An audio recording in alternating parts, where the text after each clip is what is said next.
A cidade de São Paulo tem quase 900 mil crianças com idade entre 0 a 6 anos, uma fase decisiva para o desenvolvimento humano.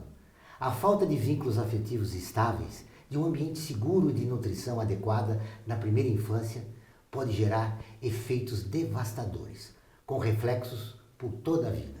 Para coordenar ações e políticas públicas nessa área, a Prefeitura criou o programa São Paulo Carinhosa, que articula o trabalho de 14 secretarias municipais. Hoje vamos conversar com a coordenadora do programa, a primeira-dama, Ana Estela Haddad.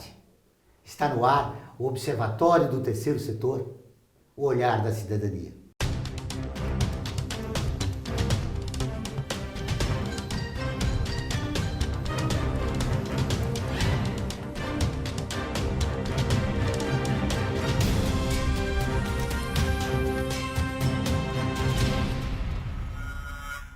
Ana Estela Haddad é odontopediatra e professora da Faculdade de Odontologia da Universidade de São Paulo. Trabalhou nos Ministérios da Saúde e da Educação. E desde o ano passado coordena o programa São Paulo Carinhosa. Tudo bem? Tudo bom, Joel? Seja bem-vindo ao Observatório. Muito obrigada. Ana, esse caráter acessório da figura da primeira-dama te incomoda? Já que você é professora da Universidade de São Paulo, já trabalhou em Brasília. Então, Joel, eu acho que eu faço bastante coisa, não me sinto acessória, não. Mas existe esse lado folclórico, né, da existe um pouco esse lado, né? Mas eu acho que a posição da mulher na nossa sociedade cada vez mais tem assumido posições importantes e protagonistas, né? E eu acho que cada um tem que fazer a sua parte, né? Estou tentando fazer a minha. Esse protagonismo é próprio de uma feminista? Então, é engraçado essa questão dos rótulos, né? Porque muitas vezes os movimentos começam de forma progressista e depois o tempo vai passando e às vezes o próprio movimento vai deturpando um pouco os rótulos, né? E a cara que os rótulos ficam. Eu gosto de dizer que eu sou pró-feminino. Eu acho que a gente ainda tem algumas lutas a fazer no sentido de, às vezes tem algumas pequenas coisas que tem um veio machista e que ficam no dia a dia assim, permeando os acontecimentos e que a gente precisa sempre estar atento e combatendo, né? E questionando, seja na educação dos filhos, seja nos espaços públicos, sociais. Eu acho que isso é muito importante. Eu acho que cuidar da imagem da mulher, cuidar de como a mulher é tratada, de como é vista a imagem do feminino, eu acho que é importante para a sociedade como um todo. Está aumentando o espaço da mulher na sociedade? Eu acho que está. Se a gente pegar os dados, por exemplo, o censo da educação superior, o acesso à educação superior, por exemplo, da mulher, na última década aumentou muito, já é maior do que o dos homens. Não estou colocando isso num aspecto competitivo, mas no sentido de que a educação é um aspecto importante para tudo isso, né? Mas a gente vê ainda situações em espaços ainda importantes na própria universidade, a gente vê ainda a necessidade de combater situações de violência, de agressão e de comportamentos que não são próprios nem aceitáveis em relação à mulher, né? Então acho que a gente precisa estar atento. No programa São Paulo Carinhosa, que você coordena, você deve ter observado que existem muitas mulheres que são hoje economicamente a ponta, né, da família. E isso representa uma mudança cultural importante. Sem dúvida. Se você tem dados, eu não lembro agora exatamente o número do município, mas o número do estado de São Paulo, se você pegar o estado de São Paulo, 40% das famílias são chefiadas por mulheres. Então, a gente precisa pensar nisso. Acho que o próprio gestor de políticas públicas precisa olhar para essa questão, né? E a gente precisa criar condições para que a mulher possa cuidar dos filhos, sustentar a família, né? Trabalhar e ao mesmo tempo cuidar da educação dos filhos, que é uma coisa muito importante, né? Como é feita essa coordenação entre 14 secretarias do projeto São Paulo Carinhosa? A gente tem um comitê gestor que é vinculado ao gabinete do prefeito, porque o entendimento nosso, até porque eu não estou numa posição de estar executora da política na gestão, não tenho uma posição dentro da gestão, eu mantenho minhas atividades profissionais. Então, a gente faz, na verdade, é um espaço mais articulador, em que a gente busca fortalecer em cada secretaria, mas também criar ações que combinem as várias secretarias para que a política pública tenha um olhar e cuide também das questões que estão relacionadas com a infância. E quando a gente cuida da infância na cidade, de certa maneira, a gente também está trabalhando muito pela humanização da cidade, pela solidariedade. Eu acho que a infância é um momento tão único e tão importante, e eu acho que uma sociedade também mostra o quanto ela é desenvolvida de acordo com o cuidado com que ela cuida das suas crianças, de todas, não cada mãe e pai da sua família, mas nós todos como sociedade, de todas as nossas crianças. Nesse teu trabalho, que é voluntário, né? O que mais te impressionou? Muitas coisas impressionam a gente. Uma das coisas que me impressiona e me sensibiliza muito é ver a gravidez na adolescência, ver meninas que ainda não terminaram de se formar, de lidar com o seu corpo, com a sua sexualidade, já tem que lidar com uma gravidez, por várias razões, às vezes até por situações de violência e abuso intrafamiliar. A questão dos abrigos das crianças em situação de abrigamento, né? Bebês e crianças e jovens que às vezes aos 18 anos já têm que estar emancipados e prontos para seguir a sua vida sozinhos. A questão da moradia em algumas regiões da cidade. Nós temos o nosso início de planejamento do São Paulo Carinhosa tomou por base uma pesquisa que foi muito importante da professora Aldaís Esposati, que foi uma pesquisa sobre o mapa da exclusão na cidade de São Paulo. E essa pesquisa traz indicadores sociais, educacionais, que mostra dentro do mapa da cidade os territórios onde as situações de maior vulnerabilidade estão. Então a gente tem procurado trabalhar, isso é uma ação de toda a prefeitura, não só do São Paulo Carinhosa, mas a gente também segue essa diretriz do prefeito de trabalhar com a questão do território também na cidade e levar as políticas públicas para os territórios onde ela mais precisa chegar, né? Então, se você pegar a região extremo leste da cidade, extremo sul, mas também se você pegar o centro da cidade, o centro precisa de um cuidado muito especial. E no centro, uma das questões que a gente tem muito complexas é a questão da moradia em cortiços, né? Você tem a situação de rua, mas você também tem os cortiços. E que se fala que é pior que favela, né? Os cortiços. Tem uma pesquisa da Fundação Bernard Van Leer, que é uma fundação holandesa que trabalha muito com a violência em países de todo o mundo, e eles estão trabalhando com a gente aqui. Ela mostra que a criança, num cortiço, está mais exposta à violência do que até na favela. Porque na favela, o espaço público está com o olhar de todos.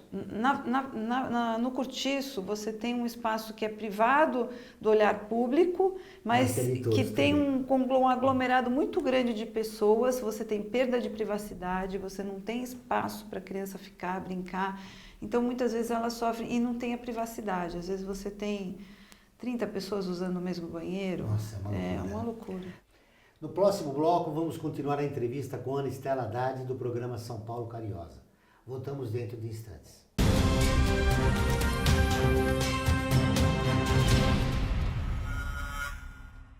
A FUNASP colabora com a USP nas relações entre fundações por meio de fóruns, simpósios, seminários, pesquisas e intercâmbio de informações, além do seu investimento na área social.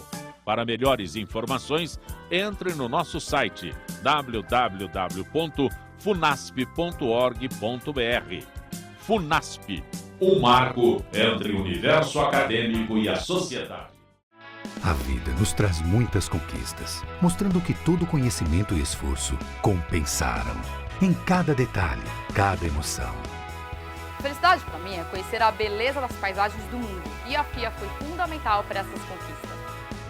E a FIA compartilha esses sonhos com a melhor estrutura, corpo docente e networking que conduzem ao sucesso e à felicidade. FIA, sua maior conquista.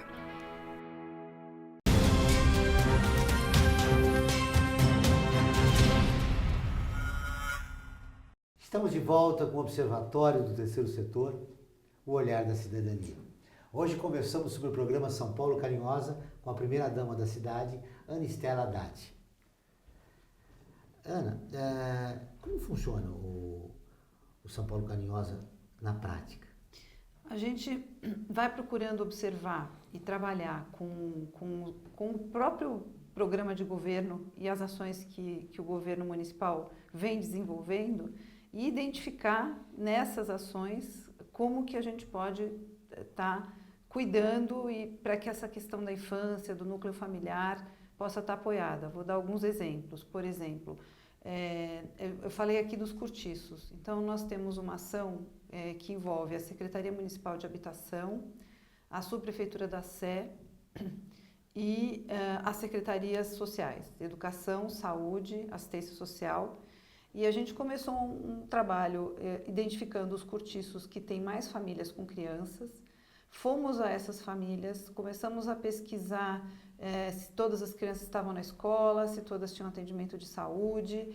A condição de moradia começou a ser mediada pela Secretaria de Habitação com os proprietários do cortiço. Estamos estudando a Lei Moura para verificar de que forma a gente pode garantir que, ao reformar a condição dos cortiços, esses proprietários não vão tirar as famílias de lá.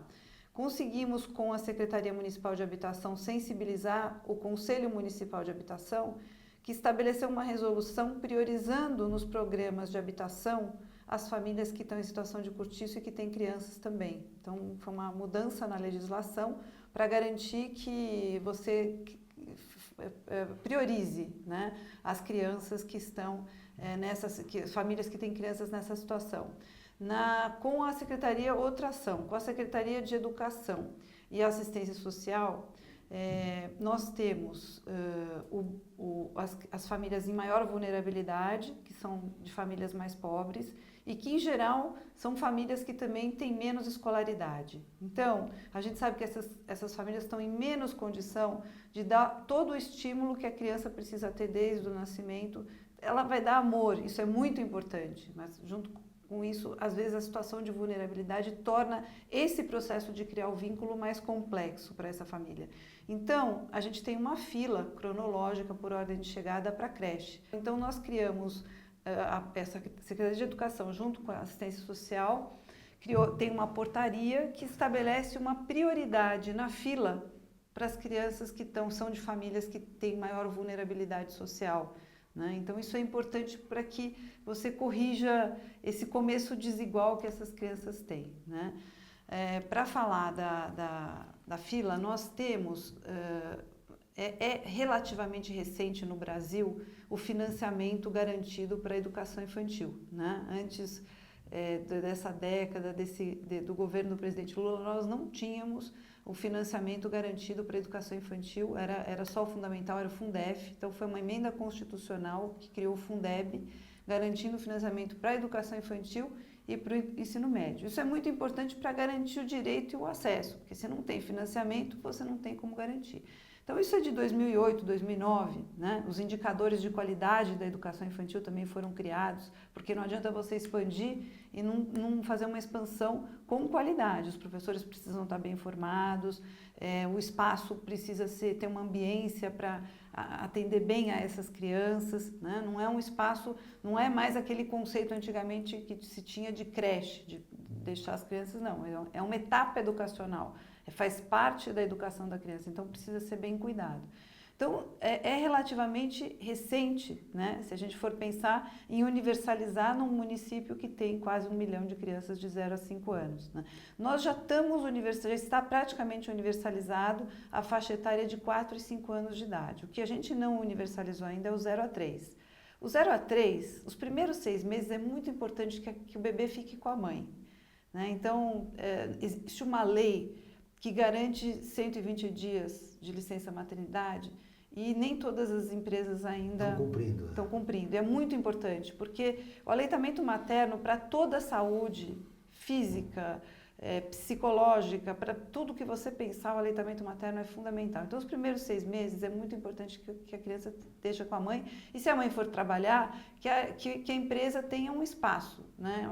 Hoje, por exemplo, o Carrefour está fazendo uma parceria com a prefeitura e vai usar espaços ociosos dos seus estacionamentos para construir creches, né? E a prefeitura vai entrar com o custeio. Então, nós estamos fazendo várias parcerias para ampliar as vagas. Nós temos recurso federal, estamos investindo recurso municipal, temos uma meta estabelecida, está dentro do cronograma cumprir essa meta, mas a gente precisa de muito. Nós temos 50% de cobertura hoje, mas temos muitas crianças, 80 mil crianças na Esses indicadores que vocês escolheram nos cortiços, nas favelas, enfim, na periferia em geral,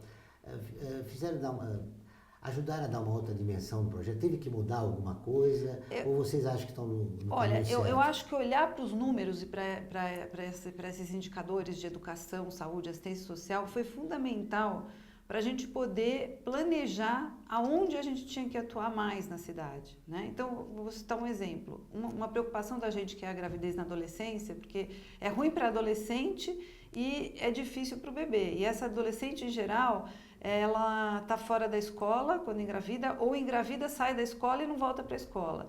E tem pesquisas mostrando que a escola é um fator protetivo contra a gravidez na adolescência também. Nossa, que interessante. Então, você tem que trabalhar com essa questão.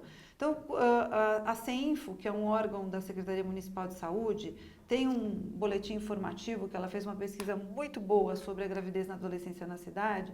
Se você pegar distritos como, por exemplo, se você comparar a incidência de gravidez na adolescência em Cidade Tiradentes com o distrito de Pinheiros, Pinheiros tem menos de 1%. De Cidade Tiradentes tem 20%. Nossa. Então, a gente fica claro aonde o poder público tem que atuar, né? Junto com a sociedade civil organizada. Informação, campanhas informativas sobre o uso de preservativos. É muito mais complexo do que isso, Joel. Tudo isso que a gente estava falando aqui agora há pouco sobre o machismo, sobre o feminismo, sobre a própria situação, às vezes, da mulher, de como a menina é educada desde de criança, da falta de perspectivas. É uma situação social bastante complexa, que leva também a esse tipo de situação, né? Tem estudos, tem teses na área da psicologia falando sobre isso, é de uma grande complexidade abordar esse assunto. E ele precisa também de um caráter intersetorial para ser bem abordado. Então, precisa ser abordado na educação, na assistência social, na saúde, né? Nós estamos com um programa muito interessante com direitos humanos agora, junto com Juventude Viva, que faz um processo de capacitação para esses temas com os próprios jovens. Os jovens se tornam multiplicadores para que uns conversem com os outros. E isso é uma coisa bem interessante também. Vamos agora a mais um intervalo e voltamos dentro de instantes.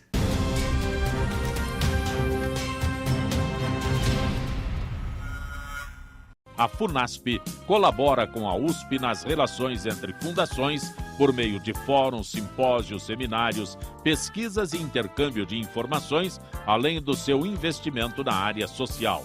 Para melhores informações, entre no nosso site www.funasp.org.br. FUNASP, um marco entre o universo acadêmico e a sociedade.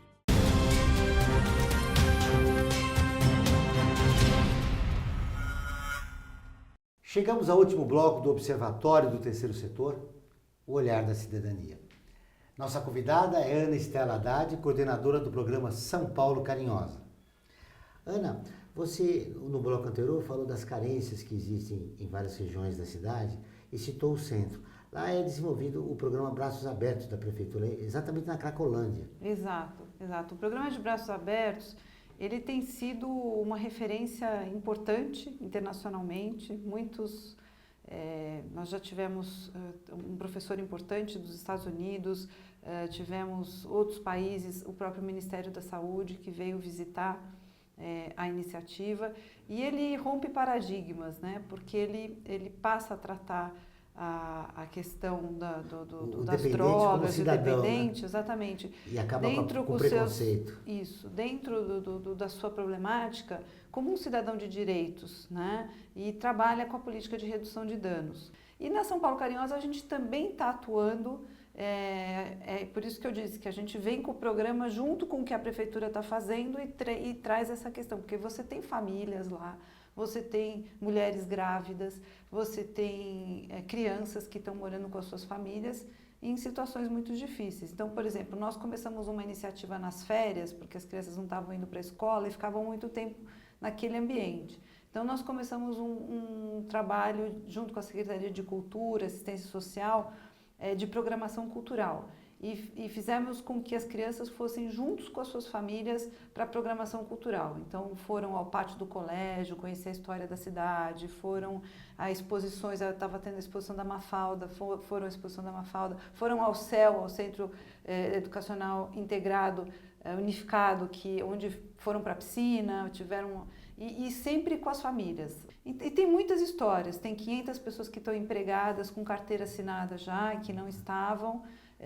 Enfim, eu acho que tem muitas coisas acontecendo interessantes. Essa abordagem que elimina o preconceito e resgata a cidadania dos usuários de droga na Cracolândia, ela foi estendida para outros projetos sociais da prefeitura? Sem dúvida nenhuma. Você estava falando e eu estava me lembrando do Transcidadania, que foi uma ação também, teve um assessor do presidente Barack Obama que veio agora para cá, ele foi olhar a relação de ações da prefeitura e chamou a atenção dele o Transcidadania, ele gostou muito. Eu recebi um grupo de travestis que são beneficiárias do Transcidadania, então elas estão recebendo uma bolsa de estudo, voltaram para a escola, estão estudando, e eu fiquei assim muito sensibilizada com o depoimento delas. Recebi elas no meu gabinete, e fizemos uma conversa longa e elas pediam muito, né?